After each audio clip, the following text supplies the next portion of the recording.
Bismillahirrahmanirrahim. Assalamualaikum warahmatullahi wabarakatuh.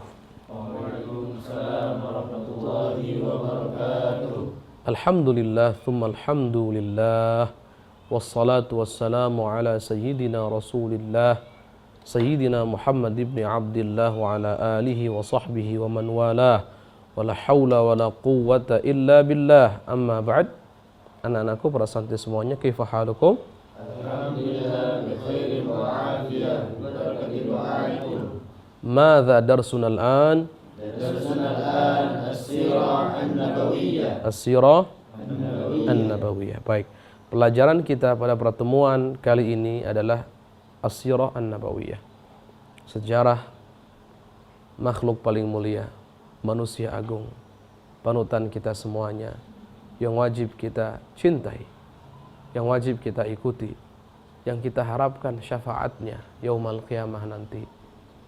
Junjungan kita, Nabi kita, Nabi Muhammad sallallahu alaihi wasallam. Dan kitab yang kita gunakan, kita baca, masih kitab Fiqh Sirah An-Nabawiyah yang ditulis, dikarang oleh seorang imam al-alim al-allamah Syekh Muhammad Sa'id Ramadan Al-Buti.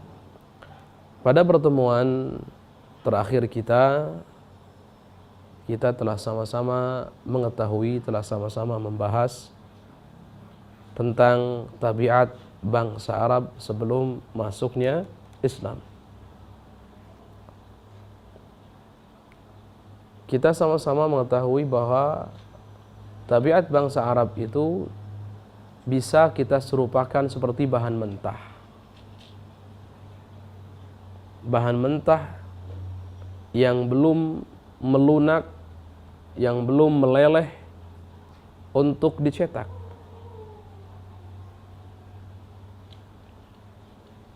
Artinya, bangsa Arab memang memiliki kesesatan-kesesatan yang sama-sama kita ketahui. Memiliki adat istiadat yang buruk, menyimpang, iya. Tapi di sisi lain, bangsa Arab ini, mereka masih memiliki fitrah salimah, fitrah yang selamat.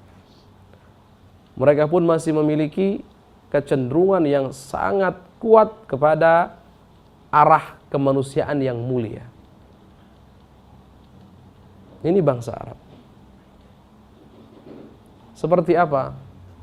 Mereka masih memiliki yang namanya wafa, balas budi, menunaikan apa yang harus ditunaikan. Ini bangsa Arab. Mereka juga masih berpegang teguh pada yang namanya najdah, pertolongan kepada yang membutuhkan pertolongan. Ini masih ada. Bahkan tumbuh subur di kalangan mereka. Mereka juga masih memiliki yang namanya karam, kedermawanan. Mereka juga masih memiliki yang namanya iba, keengganan untuk tidak mulia, menolak yang namanya kehinaan dan seterusnya. Mereka juga masih memiliki yang namanya iffah, menjaga diri, menjaga kehormatan. Ini bangsa Arab. Hanya saja, seperti yang sama-sama kita sudah pelajari, dalam hal mencapai sifat-sifat mulia tadi, yang sesuai dengan fitrah manusia pada umumnya, mereka salah jalan. Dalam hal mempraktekannya mereka salah jalan. Implementasinya mereka salah jalan. Tatbiqatnya mereka salah jalan.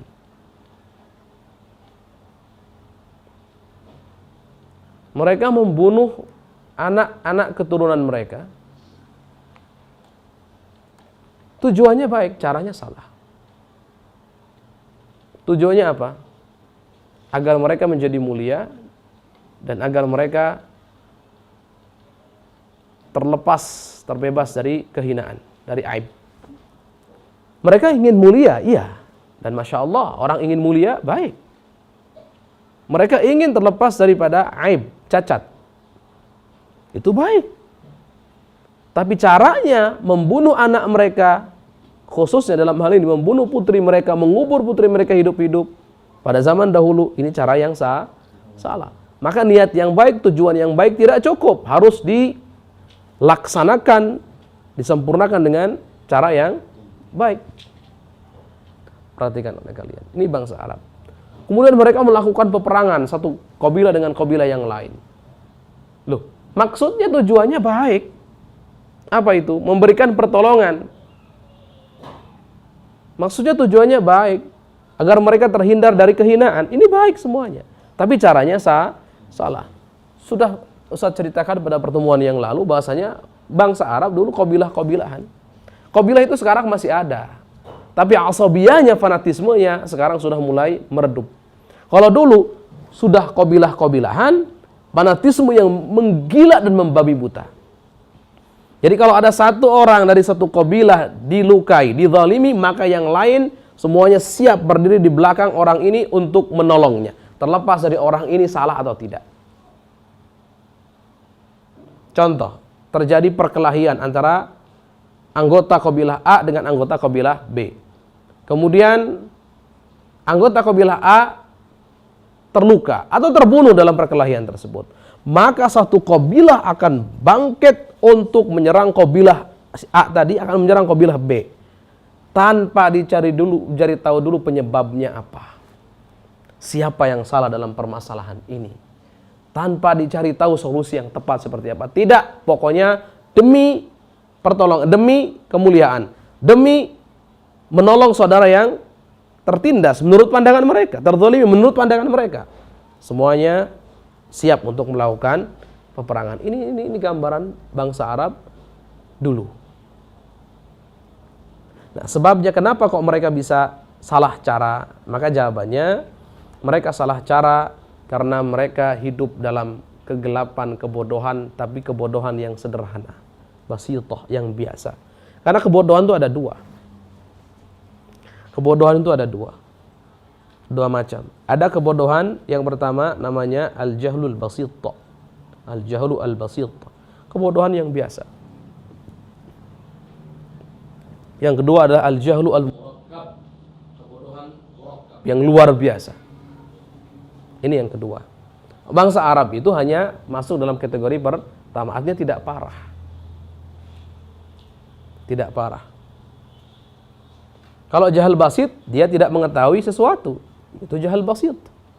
Kalau jahal murakkab, dia tidak mengetahui sesuatu, hakikat sesuatu yang dimaksud. Dia juga tidak tahu kalau dia tidak tahu. Ya, jadi double. Ada dua kebodohannya. Ini namanya murakkab. Biasanya yang bodoh banget itu yang murakkab itu. Ya. Bangsa Arab hidup dalam kegelapan kebodohan yang sederhana.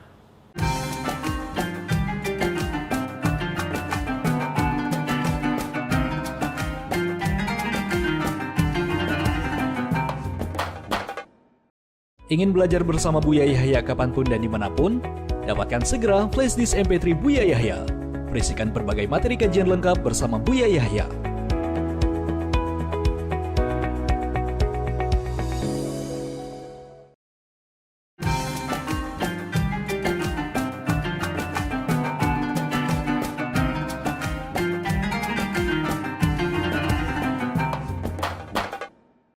Kita baca teks selanjutnya, nas ibarah Syekh Muhammad Sayyid Ramadan Al-Buti.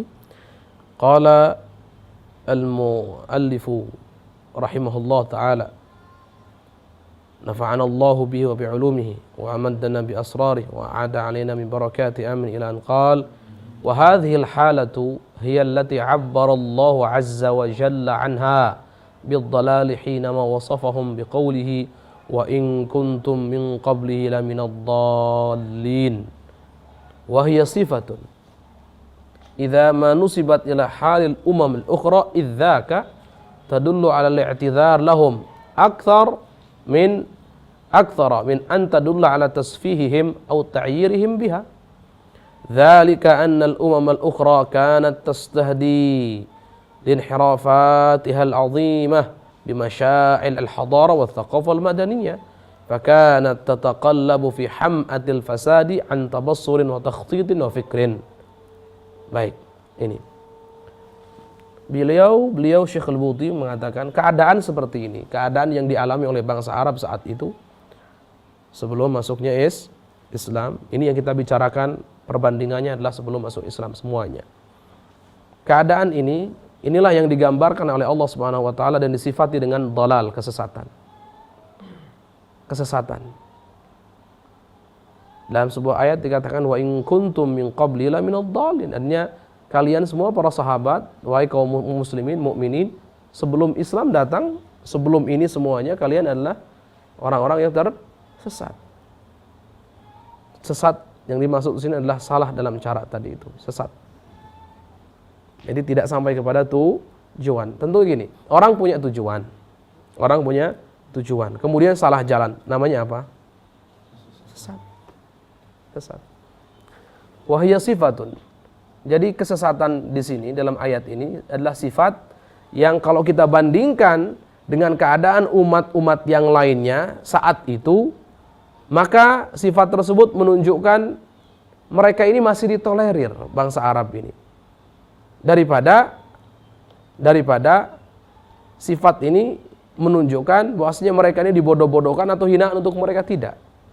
Artinya gini, kalau kita membaca dhalal saja, dhalal, maksudnya mereka punya sifat disifati dengan dhalin, dhalalah, kesesatan. Kalau kita lihat kesesatan ini memang Masya Allah, ini adalah sesuatu yang buruk, jelas. Tapi ada pertanyaannya. Kesesatan bangsa Arab ini yang digambarkan dalam Al-Quran ini, kalau kita bandingkan dengan keadaan bangsa-bangsa lain yang ada di sekitar Jazirah Arab saat itu, maka bangsa Arab ini masih bisa dimaafkan, ditolerir. Bukan berarti dimaafkan itu mereka tidak salah, mereka salah. Tapi paling tidak mudah untuk dimaafkan karena memang mereka lebih ringan kesesatannya dibandingkan yang lainnya. Paham atau tidak? Baik. Kenapa kok bisa seperti itu? Mungkin bertanya alasannya apa? Kenapa bisa seperti itu? Maka jawaban kita adalah apa yang dikatakan oleh musannif di sini. Dzalika, itu semua, annal umamal ukhra, karena sesungguhnya bangsa-bangsa yang lainnya,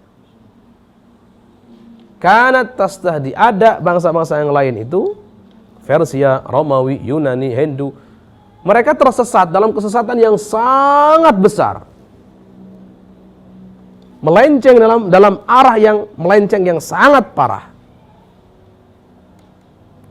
Tapi melencengnya mereka ini, mereka memiliki obor hadarah, obor kemajuan, obor kebudayaan yang maju, obor peradaban yang maju, obor keilmuan yang maju. Lihat, seharusnya normalnya kalau kebudayaan mereka maju, keilmuan mereka maju, peradaban mereka maju, kultur mereka juga baik, bagus, maju, seharusnya mereka tidak tersesat.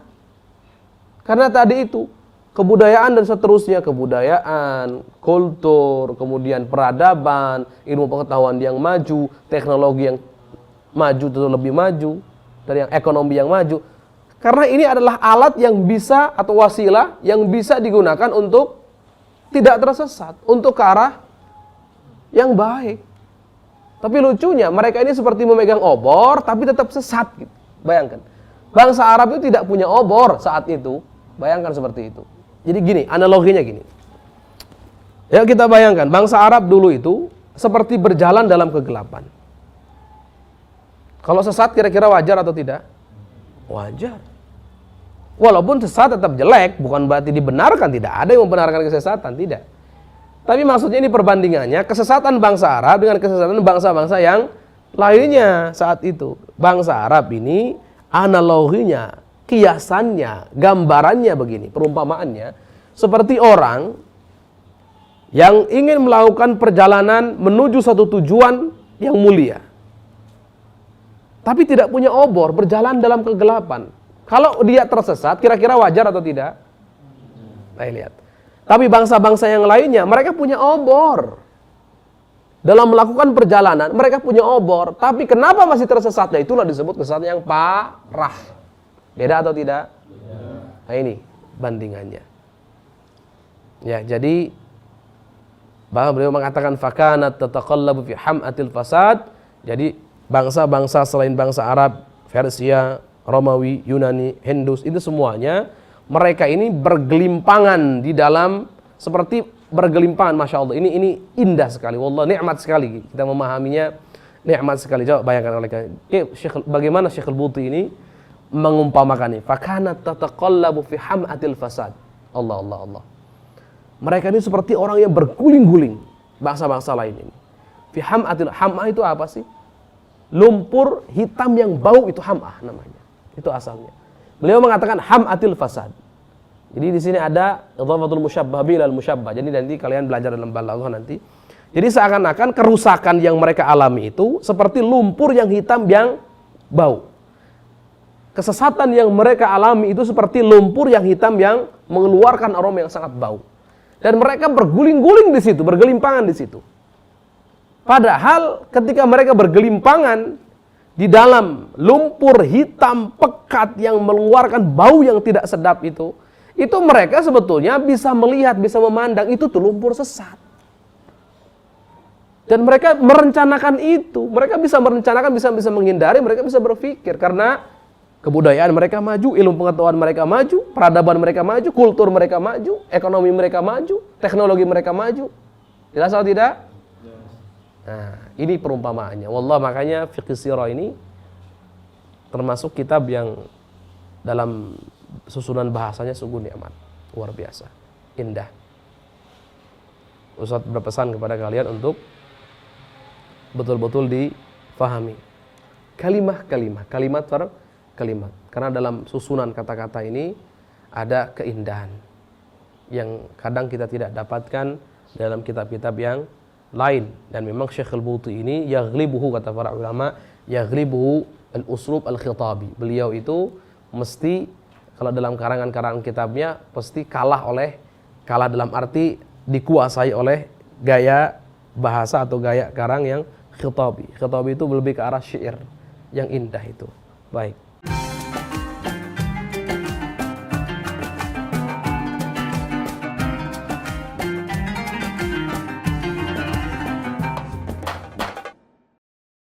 Mau menyaksikan kajian Buya Yahya tanpa biaya internet? Segera pasang parabola Al-Bahjah TV di rumah Anda. Bebas biaya bulanan dan tanpa koneksi internet.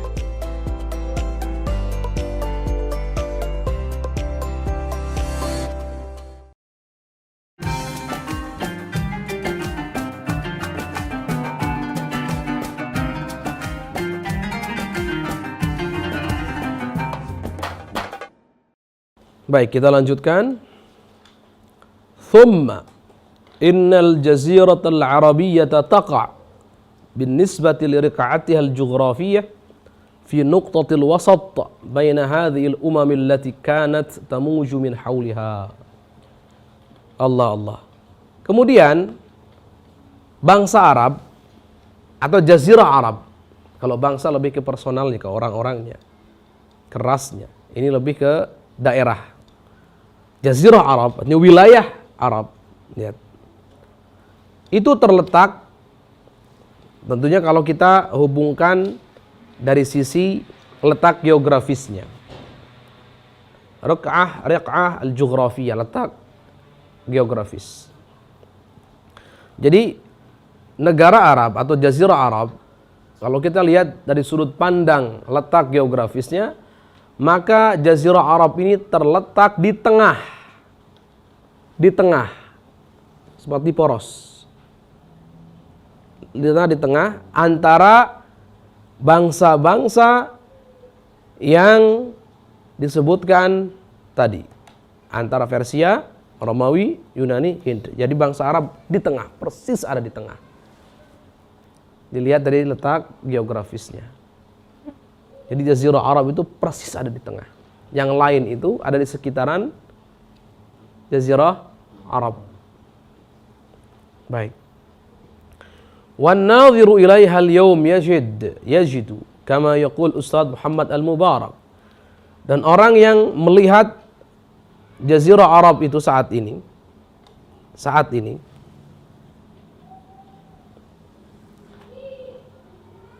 akan menemukan seperti apa yang diucapkan oleh Ustaz Muhammad Mubarak.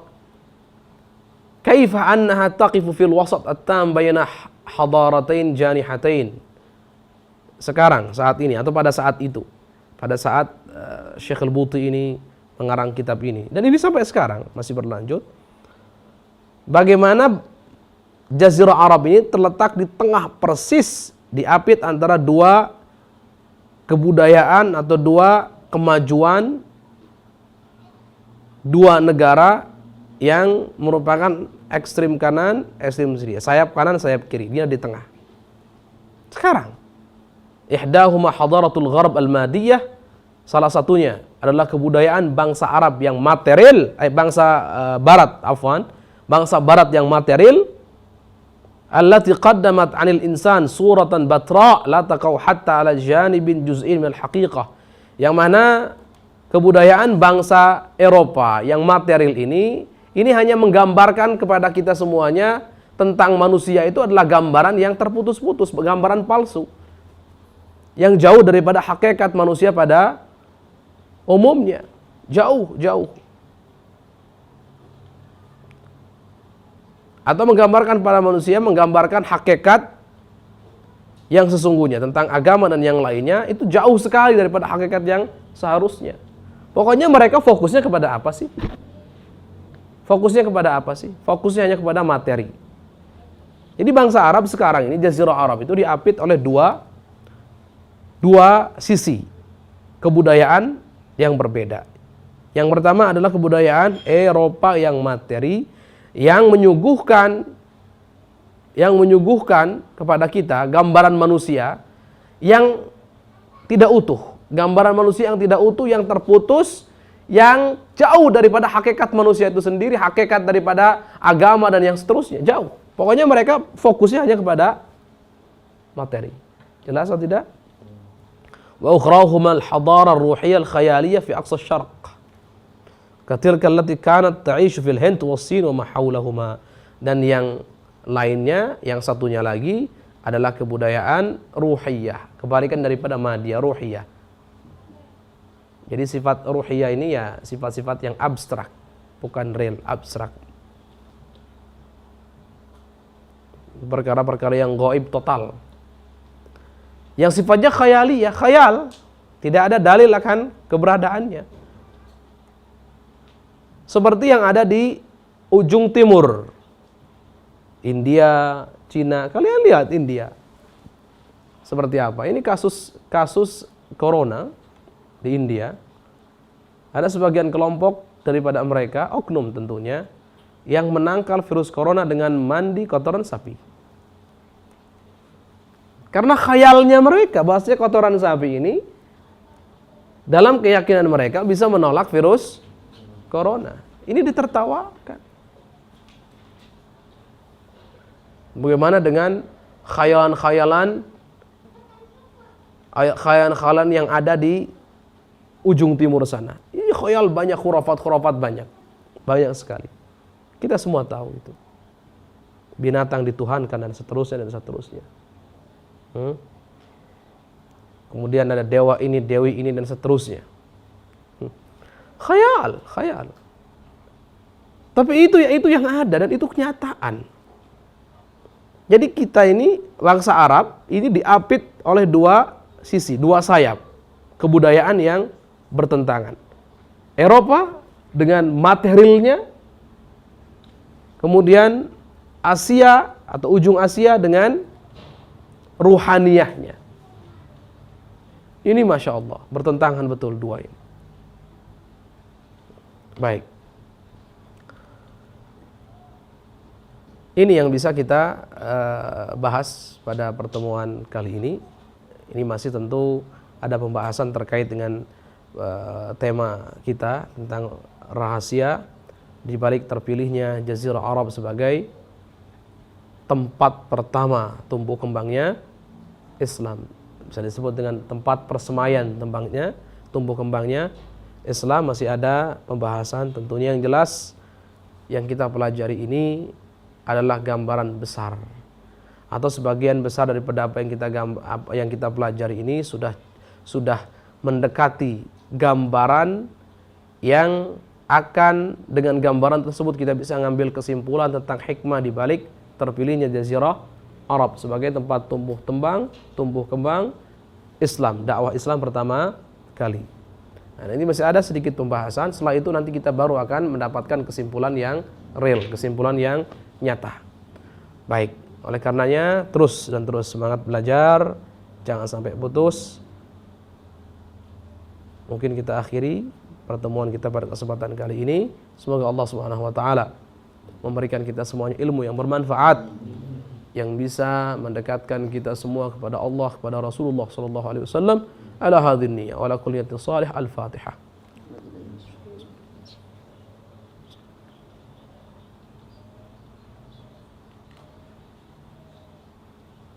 Assalamualaikum warahmatullahi wabarakatuh.